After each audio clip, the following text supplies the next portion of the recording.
ঘুম থেকে উঠে দেখি আজকের ওয়েদারটা খুব সুন্দর, মেঘলা হয়ে আছে, বৃষ্টি হতে পারে। বাসি বিছনার অবস্থা একদম ভালো নেই, বিছনাটা গুছিয়ে নিলাম, গুছিয়ে বাসি কাজ সারছি। বাসি কাজ সারার মধ্যে ঝাঁট দিতে হবে ঘরটা ঝাঁট দিয়ে এবার বেসিনে গেলাম। বেসিনে গিয়ে দেখছি কালকেকার এঁঠো বাসন রয়েছে, বাসনগুলো ধুয়ে নিলাম। ধুয়ে হচ্ছে কিনা এবার নিজে ব্রাশ করছি, ব্রাশ করে মুখ ফুক ধুয়ে নিলাম। ধুয়ে হচ্ছে কিনা এবার সকালের টিফিন কি খাবো সেই ব্যবস্থা। টিফিন হচ্ছে কিনা রুটি টোস্ট করতে দিলাম, এখানে টোস্ট হচ্ছে। এবার ওভেনে চা বসিয়েছি, দুধ চা গ্যাসে ওভেনে বসিয়ে দিয়েছি। চা হয়ে গেছে। এখানে আজকে সকালের টিফিনে রয়েছে রুটি, মাখন আর চা, এইটুকুই। খেয়ে নিয়ে বাথরুমে এসে দেখি অনেক কাপড়গুলো ধুতে লেগে গেলাম।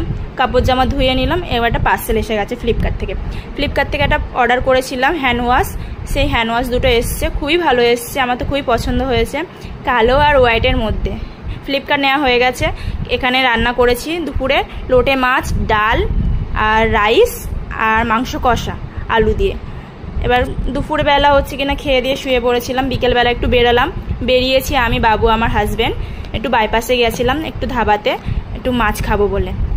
সন্ধ্যের টিফিনে মাছ রয়েছে, লোটে মাছের চপ আর হচ্ছে কিনা ফিশ ফিঙ্গার।